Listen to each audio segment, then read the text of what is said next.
So hello students, welcome back on Eduprince Academy. इस second part में हम human आई के बारे में पढ़ेंगे, उसकी वर्किंग देखेंगे, क्या क्या इंटरनल पार्ट्स होते हैं और कैसे ह्यूमन आई वर्क करती है। हमको देखने में हेल्प लाइट करती है, बट किसकी मदद से हम देखते हैं? तो हम अपनी आंखों की मदद से देखते हैं। तो हम देखेंगे, इस पार्ट में जानेंगे कि क्या क्या हमारी आई में पार्ट्स हैं और कैसे हमको वो हेल्प करते हैं देखने में, क्या वर्किंग की प्रोसेस आई की। फिर हम नेक्स्ट जानेंगे कि आई में क्या क्या डिफेक्ट्स होते हैं, मतलब किस किस तरीके से जो लोग हैं आई की प्रॉब्लम को फेस करते हैं, क्या क्या दिक्कतें होती हैं, डिसीजेस होती हैं। इसके बाद जिन लोगों के पास आंखें नहीं है, बाई बर्थ जो अंधे हैं या किसी एक्सीडेंट वगैरह की वजह से उन जिनकी आंखें चली जाती हैं, तो वो कैसे पढ़ सकते हैं, उसके लिए भी एक सिस्टम है जिसको ब्रेल सिस्टम कहा जाता है। तो उसके बारे में हम जानेंगे।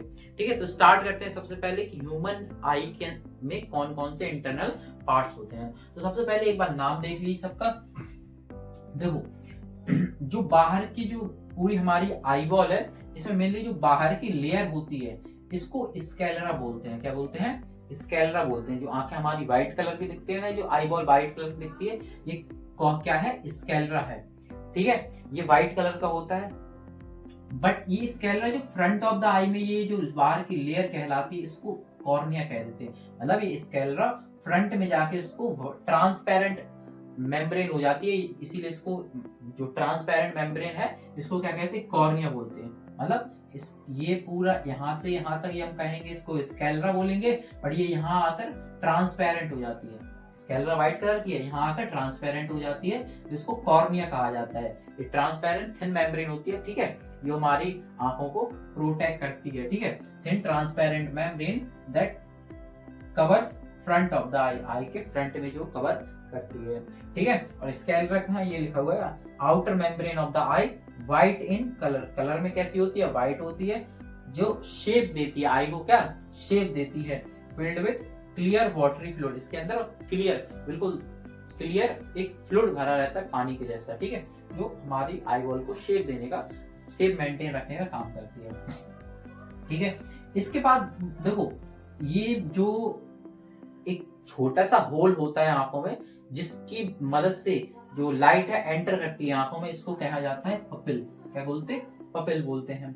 क्या है? Tiny hole in the centre of the eye, eye के सेंटर में छोटा सा hole, through which light enters the eye, जिसकी मदद से आंखों में जो लाइट है वो एंटर करती है। ठीक है, अब नेक्स्ट क्या है? आइरिस। ये जो ये दिख रही है आपको, ये क्या करती हैं? ये आइरिस कहलाती हैं। हमारी आंखों का जो कलर होता है ये इन्हीं आइरिस का कलर होता है। क्या ये आइरिस कलर्ड होती हैं? तो जो कहते हैं ना कि कोई किसी की आंखें ब्लैक हैं, किसी की आंखें ब्राउन हैं, किसी की ब्लूइश हैं, किसी की ग्रीनिश हैं, तो ये किसका कलर है? ये आइरिस का कलर है। किसका कलर है? आइरिस का कलर होता है। Colour part of the I, colour part है। और सबसे मेन ये प्यूपिल, जो ये बीच का होल है ना, ये जो बीच का स्पेस दिख रहा है आपको, इसके साइज को छोटा या बड़ा करना, मतलब पपिल की साइज को छोटा या बड़ा करना, ये आइरिस हमारा कंट्रोल करता है कि कितनी लाइट आंखों में अंदर जाएगी। ये कौन कंट्रोल करता है? आइरिस कंट्रोल करता है। ठीक है, controls the amount of light that enters through the pupil. तो पपिल को छोटा या बड़ा करके ये लाइट को कंट्रोल करता है, अमाउंट ऑफ लाइट को कंट्रोल करता है जो आंखों के अंदर जाएगी। आपने देखा होगा, जब आप मान लो अंधेरे कमरे में अचानक से किसी के बाहर धूप में जाते हो, तो आपको कैसा ब्लैकिश कलर का, मतलब एकदम आंखों में अंदर वो आता है ना, तो वो क्यों है? क्योंकि जब हम अंदर थे, रूम में थे, डार्क रूम में थे, तो वहां पे लाइट कम थी या बिल्कुल नहीं थी, तो हमारा जो पपिल है उसका साइज बड़ा था। अब जैसे ही वही सेम वो साइज लेके जब हम वैसे ही तुरंत बाहर गए धूप में, तो ज्यादा लाइट अंदर आई, जिसकी वजह से वो हमको एकदम शाइनी शाइनी, बहुत ज्यादा ही ब्राइट हमको दिखा। ठीक है, जब सेम कंडीशन, जब धूप से अंदर आते हैं कम लाइट वाली जगह पर, तो धूप में क्या है? पपिल का साइज छोटा होता है, कम लाइट एंटर करती है, और जब अंदर आते हैं तो वहां पे कम लाइट होने की वजह से हमको थोड़ा देर तक वैसा ब्लैक सा दिखता है। तो आइरिस क्या करता है? अमाउंट ऑफ लाइट को कंट्रोल करता है। और यही कलरफुल पार्ट होता है आई का, जो आई के कलर को डिसाइड करता है। ठीक है, इसी का कलर होता है जो आई का कलर होता है। नेक्स्ट क्या है, लेंस है। अब देखो लेंस क्या है, ये एक ट्रांसपेरेंट जेली लाइक मटेरियल से बना हुआ होता है। ठीक है, सेंटर में थिक होता है। मतलब ये कौन सा लेंस है, आपने पढ़ा होगा 7th में, ये कौन से लेंस होते हैं जो सेंटर पे थिक होता है, तो ये कॉन्वेक्स लेंस होता है। कौन सा लेंस होता है, कॉन्वेक्स लेंस होता है, जो सेंटर में थिक होता है और एजेस पर थिन होता है। ठीक है, focus light on the retina. अब लेंस क्या करता है, कॉन्वेक्स लेंस लाइट को फोकस करता है, तो जो लाइट है पपिल से होते हुए इस लेंस पर पड़ेगी वो इसको रेटिना पर फोकस कर देगा। रेटिना हमारी क्या है, जस्ट लाइक स्क्रीन है। क्या है, स्क्रीन है जिस पर इमेज पड़ेगी। ठीक है, रेटिना क्या है, light sensitive layer at the back of the eye ball. Light sensitive layer है जिस पर इमेज हमारी पड़ती है। अब देखो रेटिना में फोटो रिसेप्टर सेल्स होते हैं, दो टाइप के होते हैं, रॉड्स एंड कोन्स। ठीक है, रॉड्स एंड कोन्स क्या करते हैं, जो इमेज पड़ी, जो लाइट पड़ी उन पर, उसको वो उस इमेज को क्या करेंगे, इम्पल्स में, इलेक्ट्रिक इम्पल्स में कन्वर्ट करेंगे। ठीक है, at the back of the eye ball contain photo receptor cells, जिसमें क्या है, फोटो रिसेप्टर सेल्स हैं। कौन कौन से, रॉड्स एंड कोन्स। कौन कौन से हैं, rods and cones. Converts light into nerve impulses, तो नर्व इम्पल्स में ये कन्वर्ट करते हैं, लाइट को सिग्नल्स में कन्वर्ट करते हैं। फिर सारे इम्पल्सेस को इस ऑप्टिक नर्व के थ्रू ब्रेन तक पहुंचा दिया जाता है। ठीक है, ऑप्टिक नर्व क्या है, it carries impulse from the retina to the brain. Retina से ब्रेन तक इम्पल्सेस को कौन पहुंचाएगा, ऑप्टिक नर्व पहुंचाएंगे। ठीक है, ऑप्टिक का मतलब क्या है, लाइट से रिलेटेड है। ऑप्टिक वर्ड जो है लाइट से रिलेटेड होता है। जैसे ईयर से ब्रेन तक इम्पल्स कौन पहुंचा रहा था, ऑडिटरी नर्व, तो वहां पर साउंड के केस में उसको ऑडिटरी बोलते हैं नर्व को, और यहाँ पर लाइट के केस में ये नर्व क्या कहलाती है, ऑप्टिक नर्व कहलाती है। ठीक है, नेक्स्ट वर्किंग ऑफ द आई। अब देखो वर्क कैसे करती है आई। सबसे पहले जो लाइट है, ऑब्जेक्ट से लाइट पड़ेगी, पपिल से होते हुए अंदर जाएगी। ठीक है, लेंस से टकराएगी, लेंस से टकराने के बाद लाइट जो है पीछे रेटिना पर फोकस होगी। ठीक है, इमेज बनेगी, रेटिना उन इमेज को, उस इमेज को इम्पल्स में कन्वर्ट करेगी। ठीक है, जो उसमें रॉड्स एंड कोन्स है वो इम्पल्स में कन्वर्ट करेंगे और ऑप्टिक नर्व के थ्रू सिग्नल ब्रेन तक पहुंचा दिया जाता है। देखो जो इमेज बनेगी रेटिना पर वो इन्वर्टेड बनती है। कैसी बनती है, इन्वर्टेड बनती है, उल्टी बनती है। और फिर उस इमेज को, उस इम्पल्स को, जो इमेज बनी ना, उसको इम्पल्स में कन्वर्ट किया और पहुंचा दिया ब्रेन तक। ब्रेन उस इमेज को इंटरप्रेट करता है, समझता है और रिस्पॉन्स करता है। ठीक है, तो ये वर्किंग हो गया। अब देखो आंखों में कुछ दिक्कत हो जाती है ना, किसी को पास का दिखता है, किसी को दूर का साफ दिखता है। जिसको पास का दिखता है साफ, उसको दूर का साफ नहीं दिखता, जिसको दूर का साफ दिखता है उसको पास का साफ नहीं दिखता। तो कुछ दिक्कतें हो जाती हैं, इसी दिक्कतों के बारे में हम पढ़ेंगे। डिफेक्ट्स ऑफ द आई। सबसे पहला क्या है, शॉर्ट साइडनेस, जिसको मायोपिया भी कहते हैं। क्या बोलते हैं, मायोपिया। इसमें क्या होता है, जिस इंसान को शॉर्ट साइटनेस की बीमारी होती है, मायोपिया होता है, वो पास की चीजों को तो साफ देख सकता है लेकिन दूर की चीजें उसको उतनी क्लियर नहीं दिखती हैं। ठीक है, इस जैसे देखो, people can see near by objects easily but do not see distant object. ठीक है, तो नियर बाई ऑब्जेक्ट को तो क्लियरली देख सकता है लेकिन जो दूर ऑब्जेक्ट्स हैं उनको नहीं देख सकता है। इसको सही कैसे कर सकते हैं, मतलब इसको कैसे करेक्ट किया जा सकता है, कॉनकेव लेंस का यूज करके। सही फोकल लेंथ का कॉनकेव लेंस हम यूज कर सकते हैं, मतलब चश्मे के थ्रू, चश्मे में कॉनकेव लेंस का यूज किया जाएगा। अब जिसकी जितनी पावर कम होगी, ठीक है, जिसको जितने पावर का लेंस जरूरत होगी उतनी उस पावर का उसको चश्मा लगेगा। पर चश्मे में कौन से लेंस होंगे, कॉनकेव लेंस होंगे। कॉनकेव कैसे होते हैं, कॉनकेव लेंस हमारे ऐसे होते हैं, सेंटर पे थिन होता है और एजेस पर थिक होता है। ठीक है, कॉनकेव लेंस का यूज किया जाएगा। देखो शॉर्ट साइडनेस में क्या होता है, जो हमारा लेंस है, जो आई लेंस है ना, वो क्या करने लगता है, रेटिना से पहले इमेज को फॉर्म करने लगता है। मतलब जो इमेज है वो रेटिना के आगे ही फॉर्म होने लगती है। मान लो ये रेटिना है, लेंस क्या करता है, फोकस करता है लाइट को इसके आगे, रेटिना के आगे, और जब इस पे नहीं बनेगी तो दिक्कत होती है वो। ठीक है, हमारी इमेज जो व्यक्ति है वो साफ कब देख सकता है, जब लेंस इमेज को कहां फॉर्म करे, लाइट को कहां फोकस करे, रेटिना पर। ठीक है, रेटिना पर फोकस करे तो साफ साफ दिखेगा। लेकिन जब रेटिना पर फोकस नहीं होगी, उसके आगे या उसके पीछे फोकस होगी, तो हमको जो है चीजें क्लियर नहीं दिखेंगी।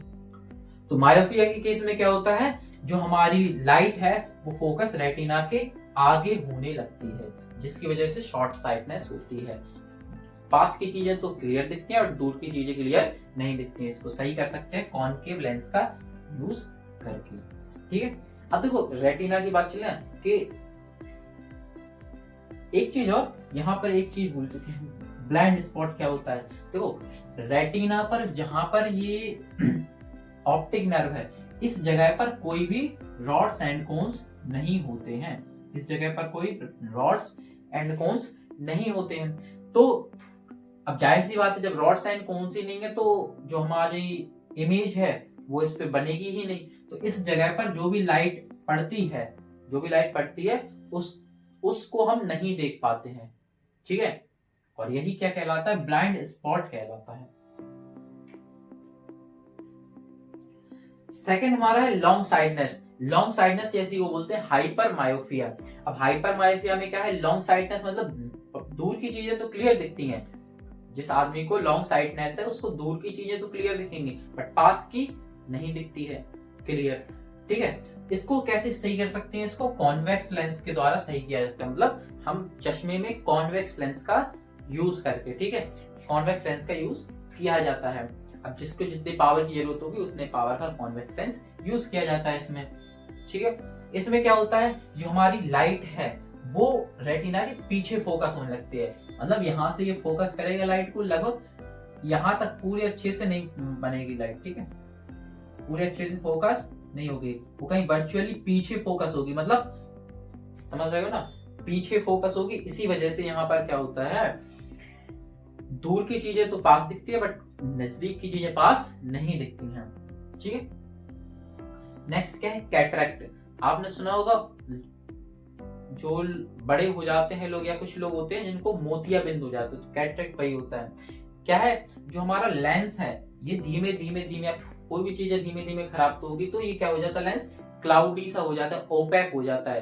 ठीक है, लाइट इसमें आर पार नहीं जा पाती या फिर धुंधला धुंधला ब्लर दिखने लगता है ना, ब्लर दिखने लगता है। तो क्या है, ये आई लेंस बिकम क्लाउडी और ओपैक। तो आई लेंस हमारा क्लाउडी और ओपैक हो जाता है, जिससे चीजें ब्लर दिखने लगती हैं। ठीक है, या फिर आंखों की रोशनी भी चली जाती है कोई कोई लोगों की, तो दिखता नहीं है।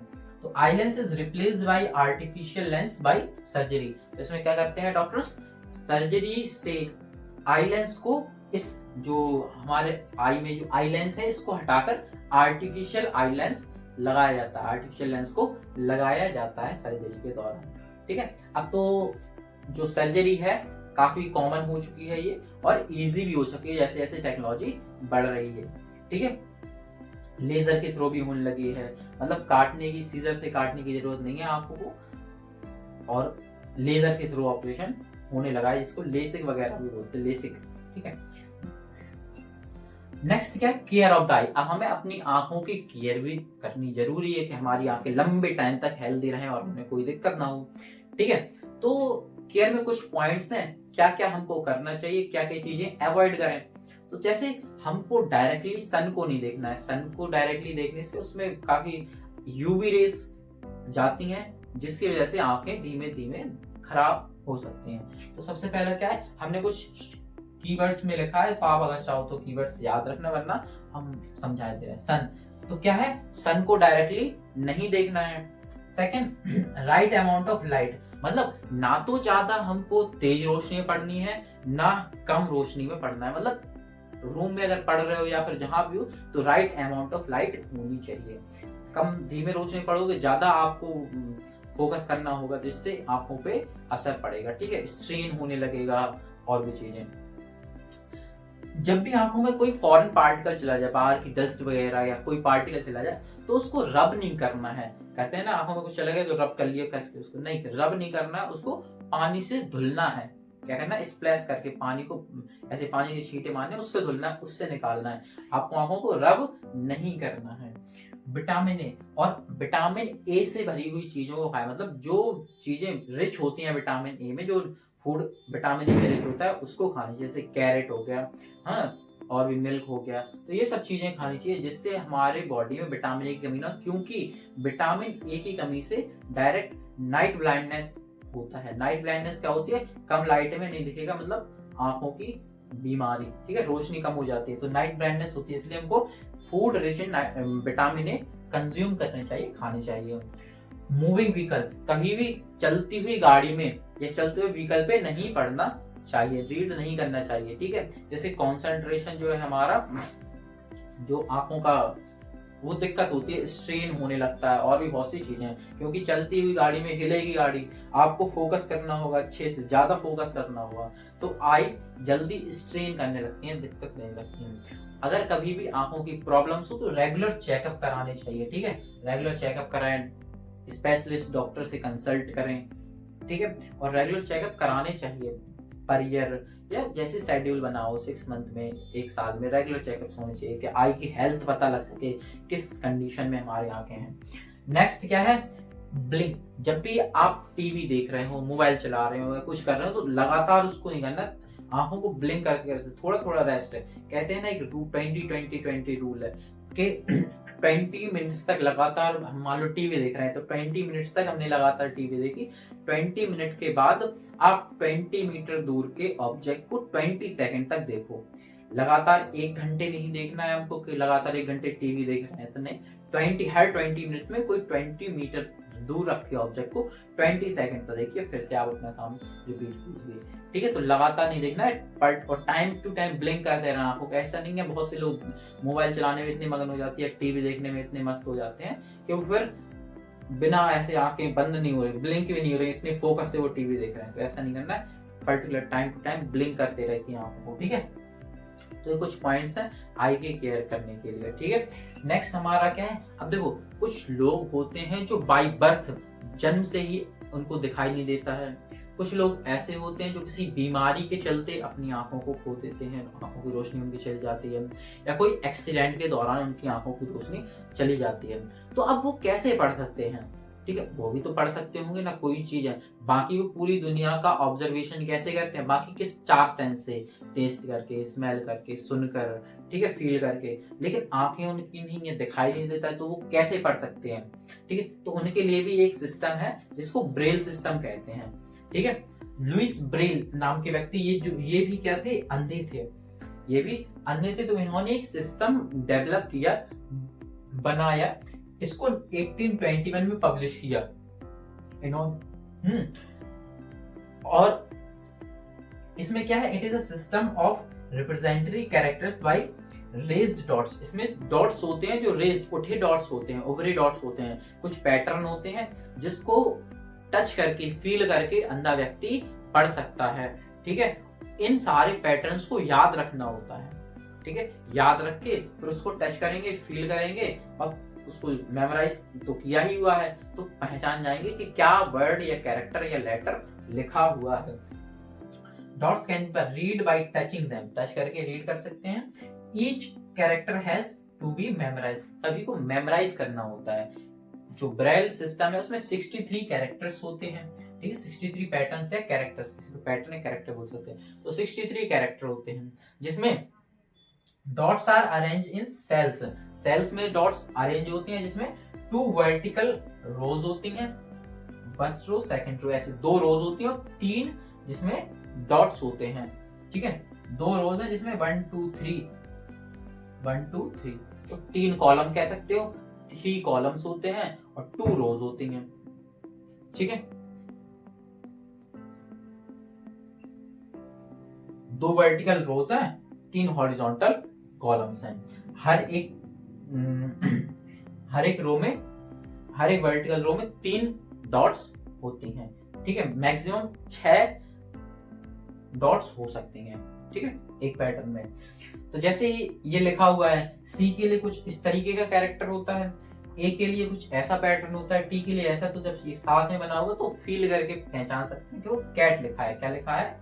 कैट लिखा हुआ है। जैसे एंड के लिए ये सिंबल होता है। कुछ देखो, कुछ लेटर्स के लिए पैटर्न होते हैं, वो कुछ जो ज्यादा यूज होने वाले वर्ड्स होते हैं, वर्ड, उनके लिए भी अलग से कुछ पैटर्न होता है। तो जैसे एंड के लिए ये पैटर्न है, ठीक है, इस तरीके से। और कॉमा के लिए कुछ ऐसा पैटर्न होता है, ठीक है। सिंबल्स के लिए भी पैटर्न होते हैं। तो ये रहा। आई होप समझ में आया होगा। जहां समझ में ना आया हो एक बार दोबारा देख लीजिएगा, और जो पार्ट समझ में ना आया हो या चाहते हो कि दोबारा मैं उसको वीडियो बनाऊं तो कमेंट कर दीजिएगा, ठीक है। मिलते हैं किसी नेक्स्ट टॉपिक में, तब तक के लिए गुड बाय, जय हिंद।